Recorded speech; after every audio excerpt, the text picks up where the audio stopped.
Olá, hoje nós vamos falar sobre o batismo. Semana passada nós demos uma introdução aos 7 sacramentos, que são as ajudas espirituais que Deus nos comunica, né? Sinais sensíveis e eficazes para receber a graça de Deus, que é essa ajuda espiritual para a nossa alma. E o sacramento mais importante, o mais necessário, vamos dizer assim, é o batismo. Que é através do batismo que nós capacitamos a nossa alma para receber os outros sacramentos. Qual que é a função do batismo? Em primeiro lugar, colocar Deus na nossa alma. Ele infunde a graça santificante. A graça santificante, ela apaga, coloca uma luz naquela escuridão do pecado original, que todos nós nascemos com ela, né? E nos dá as virtudes sobrenaturais da fé, da esperança e da caridade. E nos capacita a receber os outros 6 sacramentos. Todos os outros sacramentos, se a gente recebesse sem o batismo, eles não seriam nada. Importante essa ideia. Então, a coisa mais importante na vida de um filho, né, depois do nascimento dele, físico, é o nascimento espiritual através do batismo. Isso é fundamental. Essa é a primeira ideia. Então, o que é a graça? A graça santificante. Nós já demos uma aula falando só sobre essa questão da graça, a graça atual, a graça santificante, a graça sacramental, né? Graça é um dom de Deus, uma ajuda que Deus dá para a nossa alma. Pode falar uma graça material, né? Um presente material, saúde física e tal, são graças. Mas a graça, no sentido do que nós estamos falando agora, essa graça santificante, é um dom sobrenatural. A gente sabe que ele existe porque Deus nos comunicou. A gente não conseguiria entender isso racionalmente, pensando em lógica, etc. Importante essa ideia. Muitas das coisas que a gente acredita pela revelação é porque a gente acredita na autoridade de Deus que nos revelou, que fala sempre a verdade, que nunca se contradiz.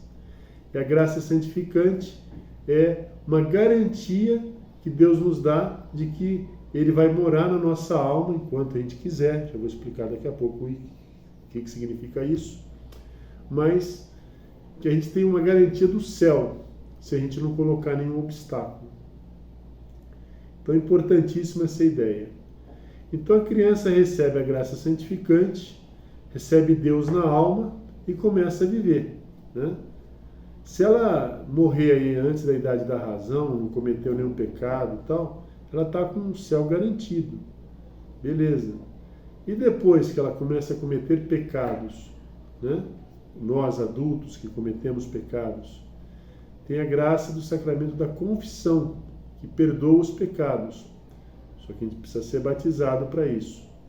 Então a graça santificante é a atuação de Deus na nossa alma. E todos os nossos atos, quando a gente está em estado de graça, ou seja, a gente não tem consciência de pecado mortal que não foi confessado, todos os nossos atos servem para aumentar essa graça santificante. Olha que ideia bacana, a gente nasce com uma graça santificante e a gente pode ir aumentando os méritos. Quando que a gente tem esses méritos? Quando a gente está em estado de graça e faz as coisas por amor a Deus. Pode ser desde tomar um banho, uma coisa assim, normal que a gente já está fazendo, né? Todo mundo olhando 2 pessoas trabalhando, um em estado de graça, oferecendo trabalho a Deus, o outro não. Aparentemente é o mesmo trabalho. Mas aquele trabalho oferecido a Deus, feito com arremate de amor, bem acabado, é um presente para Deus. Aumenta a nossa graça santificante. E quanto mais aumenta, mais Deus dá. É interessante isso. Deus dá a graça, a gente corresponde a essa graça e Ele aumenta a graça. Aumenta o nosso mérito. Aumenta a nossa felicidade eterna. Mas vou passar por um monte de sofrimento aqui, não tem problema, né? Faz parte da nossa vida esses sofrimentos que Deus permite para nos ajudar a crescer em santidade, a gente chegar num grau de santidade maior no céu. Um exemplo que eu dei para as crianças é o seguinte: se eu pegar um dedal, né, um copo, uma piscina cheios até a boca, todos estão cheios até a boca, todos estão plenos. Só que a piscina tem muito mais líquido do que o copo e do que o dedal. Então, a nossa meta é encher a nossa vida de santidade, de graça de Deus, como uma piscina, não como um copo ou um dedal. Qualquer um dos três satisfeitos no céu, né? Uma pessoa, assim, morreu em estado de graça, mas nunca fez nada assim de especial, é o dedal. Amou a família, etc., se dedicou, né? É o copo. Amou todo mundo, deu a vida, praticou as virtudes, viveu a abnegação, sofreu por amor, é a piscina, né? Então são 3 graus aí que a gente pode pensar na nossa vida como um todo. Depois, ela é a base, como eu falei, né? Que dá valor sobrenatural às nossas coisas. Então pensa o seguinte, se você não está em estado de graça, se você não foi batizado, a primeira coisa é se preparar para batizar. Muitas pessoas adultas hoje estão fazendo um curso preparatório para receber a primeira comunhão, junto com o batismo e junto com a crisma, porque já são adultas, já são capazes de receber os três sacramentos. Então, faz essa preparação, é batizado, faz a primeira comunhão e muitas vezes crisma, tudo na mesma missa, vamos dizer assim, tá bom? Então, se você não é batizado, batize-se. Segunda coisa, o valor sobrenatural, como eu falei. Todas as coisas que a gente faz de bom tem um valor natural. Vamos dar um exemplo, assim, uma historinha que eu li uma vez numa revista. Um homem construiu uma casa nos Estados Unidos com a mão de obra própria dele. Ele foi construindo, demorou vários meses para ir montando uma casa de madeira, fez os cômodos, fez tudo. Gastou todas as economias dele comprando material e no final ele descobriu que ele tinha construído a casa num terreno de outra pessoa. O que aconteceu? A casa foi para outra pessoa e ele perdeu o dinheiro e o tempo dele. Isso é triste. Pensa na nossa vida de sacrifício, de doações, de fazer coisas boas sem estar ligado a Deus, né? Todo esse esforço que a gente fez não nos levou ao céu, que é a nossa meta final, essa felicidade plena que é o céu. Então, não valeu a pena, não valeu nada. Então vamos fazer tudo ligados a Deus, em estado de graça. O estado de graça a gente recebe primeiro no batismo, e se a gente perde cometendo um pecado mortal, qualquer pecado contra os mandamentos, né, que a gente tenha pleno conhecimento, plena convicção do que é errado e faz, ou deixa de fazer por omissão, né, a gente deve se confessar. É super simples, né?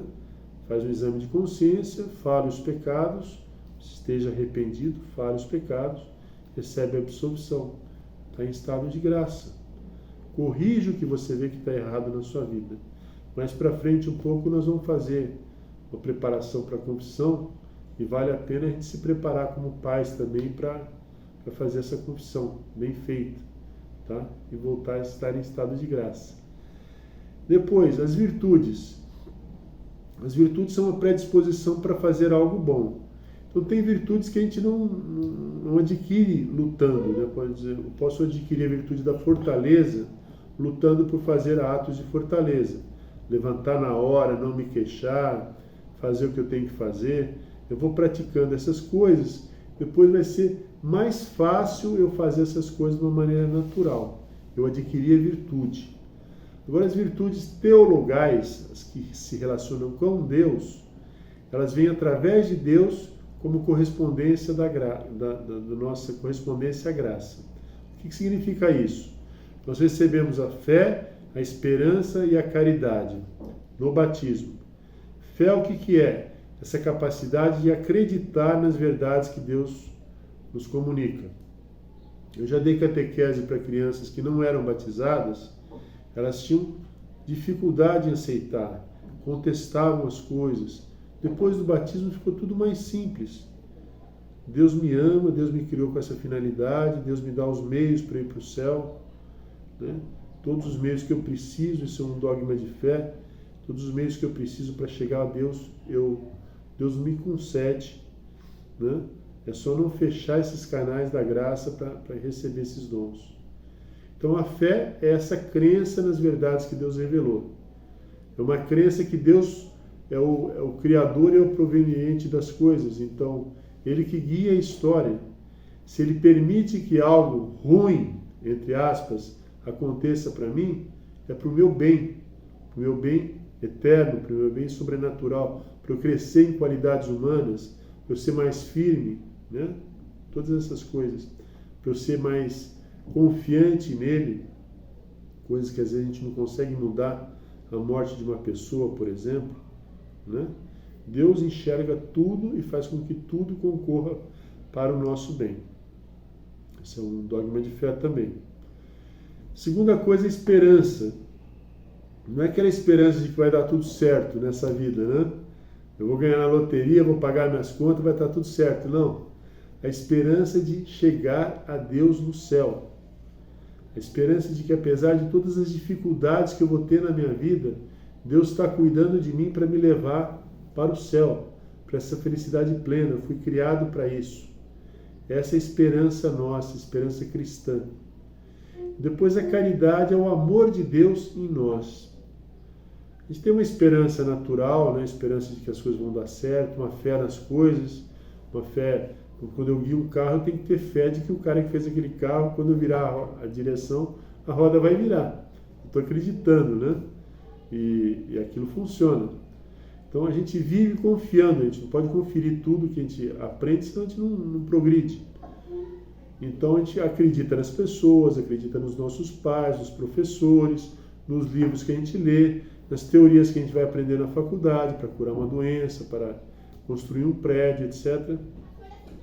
E a gente executa aquilo baseado numa fé natural, uma fé humana. A fé sobrenatural é acreditar no que Deus nos comunica com relação à salvação.